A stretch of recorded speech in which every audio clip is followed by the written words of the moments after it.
Welcome to Better Bedtime Chronicles. You're listening to Nicole and Bridget. Together we have 15 years experience working directly with families struggling with sleep challenges. We share stories, advice, and deep dives into all things sleep. Let's go.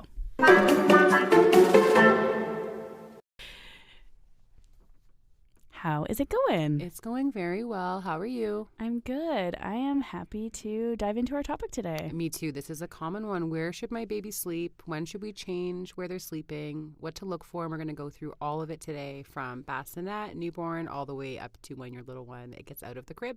Beautiful. So let's make the disclaimer. This is an episode about babies who aren't sleeping with their families, so no co-sleeping. Yes. That'll be a separate episode. Yes. So listen to this if you are a family who has their baby sleeping in a different sleep space than yours. Different, bed, but could share the room, though. Is yes. that what we're thinking? Yeah. So we'll do another episode, a deep dive into co-sleeping, but this is going to be focused on separate surface. In the same room as you or not, it's totally up to you. Yeah. Where that should be. So Health Canada recommends that baby sleeps, close by, but on a separate surface, a flat surface. It could be a bassinet. It could be a crib. There's mini cribs now that are pretty cool. Even a pack and play, just a flat surface close to your bed, if you can. Or if you're like me, you'd put your baby in their own room right out the gate. We had a really close upstairs, I remember, only a few steps away. So we had our babies just down the hall, but I could still hear. So that's completely up to you where that is. But we do love a separate surface. Mm-hmm. So from birth, assuming we're doing the separate surface thing, babies are usually in a bassinet or a crib. Mm-hmm. Often room sharing, not always. I guess we'll start then with how do we know to transition a baby from a bassinet to a crib if your baby is beginning in a bassinet? Yeah, so if you're in a smaller crib or a bassinet and they're starting to roll or even show signs of rolling over, you would definitely want to think about getting them into a bigger space. Bassinets are generally safe, but some that are out there's devices you can get for in them that are not so safe, like a DockATot or like a donut type thing where you put baby in and maybe, yes, they're feeling snuggly, but it's not safe, especially for unsupervised sleep. And our goal is always we want you to be able to get what rest you can without laying there worrying about your baby's safety. So making sure their bassinet is safe, free of clutter. There's nothing in there that could be a risk for them. That's pretty plain and pretty straightforward for those first couple months. Mm-hmm. And then once they are showing signs of rolling, or if their heads and toes are hitting both ends, it's a great time to make the transition. It can be scary to think we've finally have sleep to an okay point even, or maybe it's going well, but now they've grown and their abilities have changed and we now need to switch them into a crib. And so what you would do is bring with you what's a consistent part of your routine that you have. So you're going to still do the same kind of ritual that you have before bed and wind them down, and you have them in the same sleeper that they're used to, but you would just confidently go ahead and lay them down into their new sleep space and expect that they maybe are like, what? This is weird. More, mobility. They might act a little strange at first, but just you being confident and following through with that new space is great. Yeah. I often find that this is a transition that parents worry more about than they probably need to. Generally it goes okay. You're right. They may have a little disruption, but it's not a big thing. This isn't a big monumental sleep issue. And parents do often worry about it because it's often the first big transition. Yeah, and a lot of first-time parents too, I think it's oh my gosh, we got to this point, we finally have the swaddle just so, where things are, okay, and it can feel really daunting to go ahead and make that leap. But safety is always our number one priority. So the minute they're even, the slightest sign of rolling, you're going to go ahead and bring them to this new crib. If you still want to room share, assuming if you are room sharing at that time, you could still bring a crib or a pack and play into your bedroom if you wanted that, if you're not ready. Another common thing people do, and it sounds kind of weird, but bear with me, is they'll use their closet, a walk-in closet, as a space to have their baby still together but a bit more separate. That can be a bit of a baby step there too. Yeah, for sure. You're touching on something important here. So why don't we talk about room sharing and when it's okay or normal or appropriate or whatever to move a baby out of your room and into their own room? Mm-hmm. Well, I think if at any time it's really disruptive to you, I think it's worth looking at changing that. If you're every single noise, you're up and then your baby's hearing you and maybe your partner snores and everyone's waking each other up, whole family sleep is the goal and as good as sleep as we can possibly get. And so if you are room sharing and want to continue doing that, you might have something like white noise to help block each other out. But if it's becoming disruptive, it's just not working well, go ahead and make that change and confidently put your baby to bed in their own room or in their closet or whatever the place is for you. But you would do that at bedtime in the evening. Whenever you're introducing a change like that, you would want to not do it for a nap. You would want to do it when we have good high sleep pressure, and have it at bedtime. Yeah. The Pediatric Association does recommend room sharing until age 1. And so that can be kind of like a scary thing for families. But I would argue the majority of the families that we work with, they often transition around 4 or 5 months when they begin kind of more formal sleep training stuff, when their baby grows out of a bassinet, they maybe don't have room in their bedroom for a crib, so then it's the kind of a natural transition time. So I always make that advice to families and just let them know, like, whatever is going to work for your family is going to be what's best. So try not to carry too much judgment from other people. Just do what's going to work for your family. And the idea there with having, like, going through some sleep training or some changes, especially if it's at 4 or 5 months, and that's sometimes when people do make the change, and it's all in the spirit of start as you mean to continue. So if you visualize your baby in their own room at a week from now or 3 weeks from now, you should start making changes with sleep right away and just go for it at that point. But if you're uncomfortable with it, and we do see a decent amount of families too who prefer a room share, or maybe their living arrangements make it so you must room share, you can still have a great sleeper and room share, but the key is having a separate surface for that baby, a separate space for that baby for them to go in. So, sorry, back to what we were going from there, just the bassinet, if they're rolling, getting too big for it, it's time to go. And so put that away and you'll bring out another space for baby, which could be a crib, a mini crib, or a pack and play. So still a separate surface. And you either put it where their bassinet was, or maybe you move it to a different area of your room or into their own bedroom if you can. I actually had a cool consult the other day. So in this case, the family had 2 bedrooms in their living space. So they shared a bedroom with their baby, and then they had an older child in the other bedroom. And essentially their options were to either keep the baby in their room with them or move the baby in with their older sibling. So we part of the work that I was doing for that client was to make a plan as to how to make that transition. So we decided that because parents have better capacity to stay quiet longer, that the baby would do better in parents' room for a year or 2, and we decided that sometime after age 2, we were thinking that Babe would move then into the sibling room and make that transition. So that's an example of kind of, like the physical circumstances dictated how we decided to transition a kid out of parent room. I like that. I think that's great too, and meeting them where they're at and what their needs are, and still having a future plan of when they're ready. We'll talk about this in another episode too, but when you are doing room sharing, having the big kid be the kind of the leader and try to empower them to set the tone. But it usually ends up as an absolute train wreck at first. Nicole and I both have room sharing with our kids, and it can be a little hairy. So yeah, once they're in there in the crib, right, or in the bigger space that's supportive for them, if they're showing any sign then of pulling themselves up, standing up, even getting on their knees, you must have that crib as low as possible, because the crib is a really great space for them to try out new skills, standing, running, jumping, even making different noises.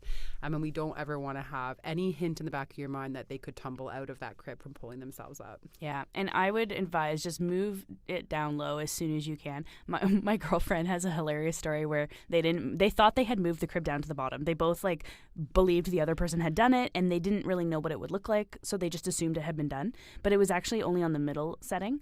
And one day, unbeknownst to them, their kid all of a sudden could pull up. Well, didn't that kid pull up and literally topple out of the crib? Fortunately, she had this huge pile of stuffies, so the kid just fell into the stuffies. It was safe and no problem. But this was a pretty young kid to be falling out of a crib.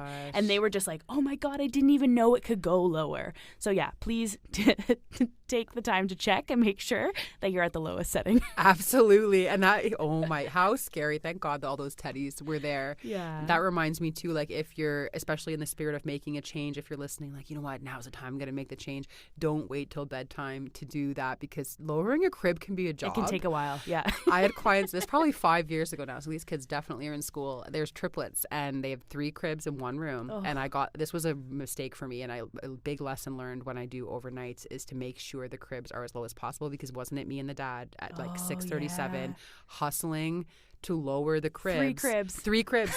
And I've never even lowered my own. That was always my partner's job. He was the crib lowerer.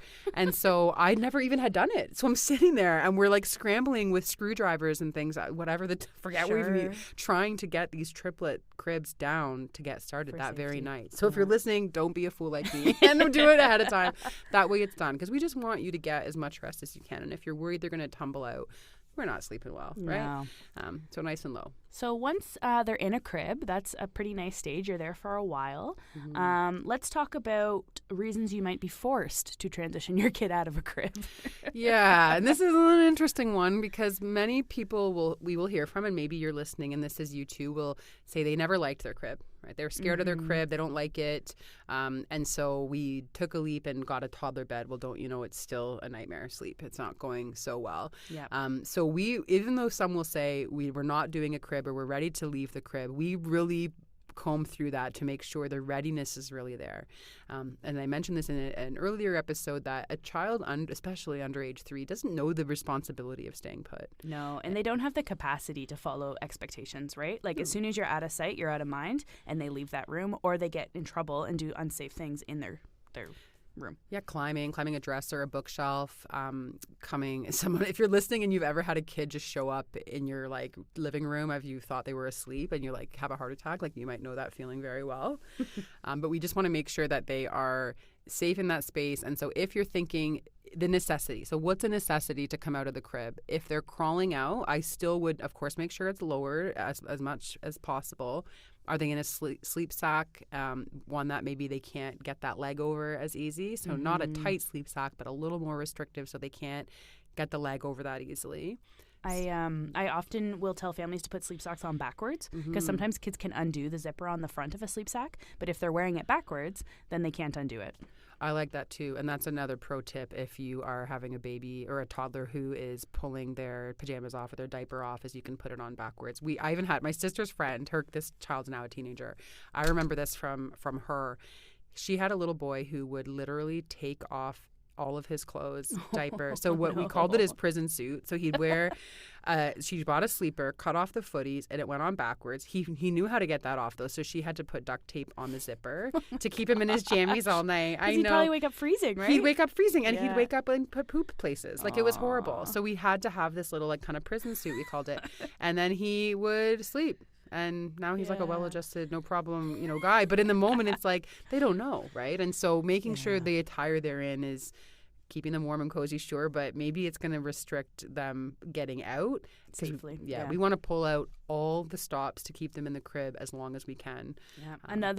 Another tip sometimes families use, I've actually never done this in my own house, but sometimes they'll put the mattress on the floor in the middle of the crib. Yes. So that creates an even greater height to try and have to climb out of, and that can be effective depending on what your crib looks like. Yeah. You have to get creative, right, with your little one, because it's always best to do all those things to make sure they stay in the crib, because again, that is the safest space. So I think making sure they're there. If you're a parent who is pretty hands-on and in the room as they're falling asleep, you might, encourage them to lay down and not like give any reward or excitement about leaving the crib, just act boring about it and return them. So ideally, as you can hear, we're really passionate about keeping kids in the crib as long as possible for safety and best sleep as possible. But let's assume now that we're moving on to the next level. Yeah. So now they're ready to transition. Families ask me this all the time. My best piece of advice on this is wait till your kid advocates for it.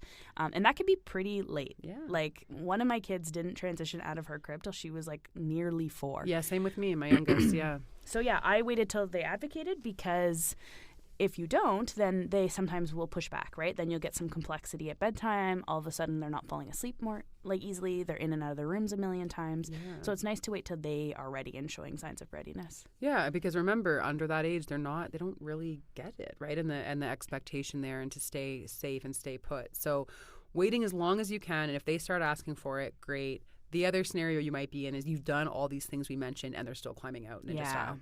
And if that's happening, either way, you want the bedroom to be in tip-top shape, securing any shelves, dressers, anything with cords, blind cords. I know they don't sell those anymore, but there's still many houses that have blinds with cords on them. Any electrical outlets, like thinking like, what could this little one get into while I'm not in here, or not, maybe you're even in the bathroom for a bit or something, like you're just not hearing them. What are they getting into? So make it so safe that you don't even have to worry about that. Mm-hmm. Yeah, that's a big key.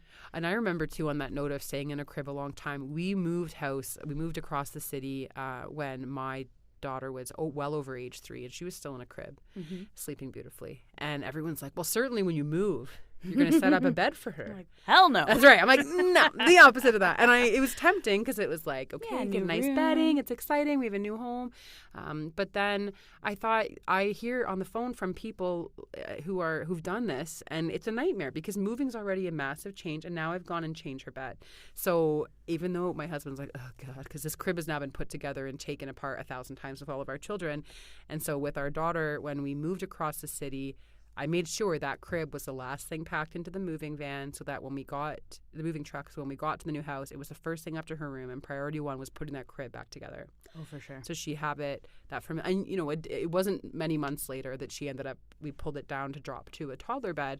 But that really, I think, made it a smooth process. She knew what to expect, especially with a big change. So even though it can be tempting or more convenient, and even on another note, when I had my 2 youngest are only 22 months apart, and my youngest was a lovely surprise. And it was tempting to get my middle one out of the crib so we could use that crib for her. We hear that constantly. And then you get called with, it's a nightmare. And so I learned from our work to not pull him from his crib to use for the new baby, but instead I went and got a secondhand. I think it was like an IKEA secondhand crib I got for $60 off of Facebook Marketplace. Same. And it was amazing because then I had 2 kids in cribs, a toddler and a baby, and everyone was safer and all the more happier. And maybe there was only a year or so that we needed both cribs, but it just a year of sleep. Yeah, and honestly, you can find a crib for $50 on Marketplace. It doesn't have to be another $600 crib like you got for your first kid. The first gets the bee's knees. But you don't want that older kid to feel displaced, right? Like if you're expecting a new baby, that older child is already going to have really big feelings about that, and the last thing we want to do is take away their safe space from them to give it to the new baby. Yeah, that's a big deal. Keep that in the same consistent so they feel safe and secure with that. But yeah, keeping a crib as long as you can. And if you have to get rid of it because they climbed out, you're making that room as safe as possible. And when you do dive into that, so let's say they had to leave the crib for safety, or maybe they're an older toddler who's like, I'm ready to be in a bed, and now I'm 3.5, sure, and now we're switching to it. It's really important, like always, but to have your sleep boundaries in place and the rules there, using visuals, because often what we see is the first 2 to 3 weeks are good. Yeah. Honeymoon phase. Then the novelty wears off, and now they're coming out. Yeah. And they're asking for stuff, and they want to join you, which in the moment can be cute sometimes and tempting. And every kid's different. If you know your kid is so chill and would like relax with you one night and go to bed fine the next, that's great. We don't hear from those people, of course. No. We're in a different boat. But thinking that we want to still maintain full control over that routine where the timing is the same, who puts them to bed is the same. And if they do, and when they do come out, you just calmly return them back to their space and trying to, prevent them from coming out again and again by lingering around and sticking close by. Yeah, we talk about that in great detail in our toddler episode. So if you are struggling with that particular problem, just jet over to that episode. You'll get all sorts of tidbits from us. Okay, so talk to me about blankets. Obviously, newborns, we're saying no blankets. When are blankets okay? I'd wait as long as possible, especially since we're hoping that we're in a sleep sack and a warm, cozy jammies. And really, toddlers don't understand staying under a blanket half the time anyway. No, you put a blanket in, it's on the other side of the crib. Yeah. So to stay safe with it, I would avoid blankets altogether and just use a sleep sack. And then once they get into a bed, you can have a toddler-sized blanket to cover them up if you're feeling safe about it. Yeah, sounds good. And that's pretty much it for talking about sleep spaces. We do have an article on our website as well to go in a little bit more detail. And as always, if you have questions, you can reach out at betterbedtime.ca.